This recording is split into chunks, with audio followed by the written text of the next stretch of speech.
बिहार में शराबबंदी को लेकर राजनीतिक में काफ़ी अफरा तफरी मच गया है।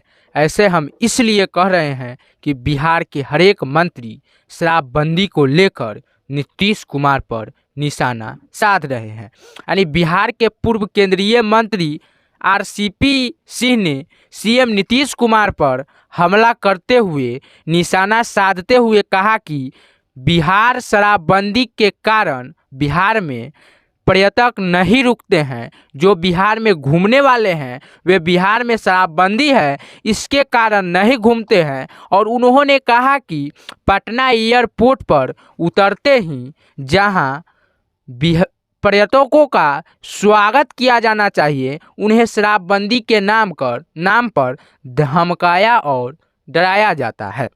नालंदा के अपने पर्यटक गांव मुस्तफापुर में बाबा साहब भीमराव अंबेडकर के चित्र पर पुष्प अर्पित कर श्रद्धांजलि देने के बाद यह बात कही पूर्व केंद्रीय मंत्री आरसीपी सिंह ने। कहा कि जो बिहार में घूमने आते हैं उन्हें शराबबंदी के नाम पर डराया जाता है और धमकाया जाता है, इसीलिए बिहार में बाहर से लोग घूमने नहीं आते हैं। उन्होंने कहा कि बिहार में और चीज़ों के अलावा कल्चर बहुत रिच है और हमारे यहाँ नालंदा है, राजगीर है, पावापुरी है, बोधगया है, बगहा है। यहाँ बहुत पर्यटक स्थल है, यहाँ बहुत घूमने का स्थान है जहाँ लोग तो आते हैं लेकिन बड़ी संख्या में नहीं आते हैं, क्योंकि इसके पीछे कई कारण हैं। बिहार के पूर्व केंद्रीय मंत्री आरसीपी सिंह ने कहा कि बिहार में शराबबंदी है और बिहार में जो लोग बाहर से घूमने आते हैं उसको शराबबंदी के नाम पर डराया और धमकाया जाता है। और उन्होंने यह कहा है कि हमारे यहाँ बिहार में चीज़ों के अलावा कल्चर बहुत रिच है और हमारे यहाँ नालंदा, राजगीर है, बोधगया है, बहुत सारे घूमने का स्थान है जहाँ लोग तो आते हैं लेकिन बड़ी संख्या में नहीं आते हैं। इसके पीछे कई कारण हैं। पहला कारण यह है कि 5 स्टार होटल नहीं है। आप किसी भी छोटे राज्य में चले जाइए, उत्तराखंड, हिमाचल और जम्मू, कहीं भी आप चले जाइए, यहाँ तक कि झारखंड में भी 5 स्टार होटल है और बिहार में क्यों नहीं है? सरकार का ध्यान ही नहीं है। और राजगीर में आप पर्यटक चाहते हैं, इसके पीछे एक और बड़ी वजह है और बिहार में शराबबंदी है।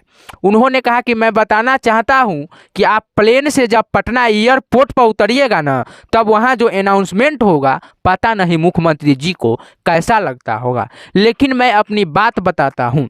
जब पटना एयरपोर्ट पर आप उतरिएगा तो वहाँ सुनने को मिलेगा कि आप बिहार पहुँच गए हैं और यहाँ शराब पीना और शराब रखना कानूनन अपराध है। बताइए, जब प्लेन लैंड करे और बिहार में, तो बताना चाहिए कि बुद्ध की धरती है, महावीर की धरती है, यहाँ आपका स्वागत है। इस वजह पे बताया जाता है कि आप बिहार पहुँच गए हैं और बिहार में शराबबंदी है और शराब रखना कानूनन अपराध है।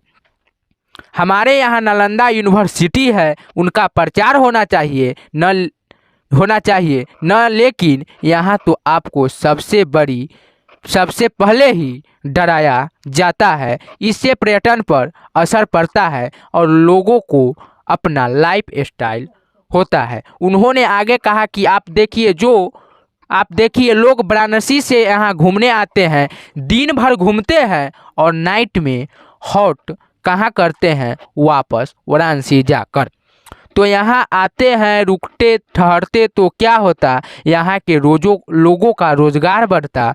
न राजगीर से खूबसूरत कोई जगह है, लेकिन लोग आएंगे क्यों? बिहार में अब बड़े लोग शादी समारोह नहीं कर रहे हैं, बड़ी कंपनियां मेडिकल कॉन्फ्रेंस नहीं कर रही है। अब मैं तो कहता हूं कि शराब तत्काल बिहार में ख़त्म कर देना चाहिए। शराबबंदी का जो कानून है वह ख़त्म कर देना चाहिए। यह पूर्व केंद्रीय मंत्री आरसीपी सिंह का बयान है। और उन्होंने आगे कहा और तो और अब तारी बेचने वालों को भी पकड़ रहे हैं। वे कभी गांव में रहे हैं, देखिए गांव में कितना तार का पेड़ है।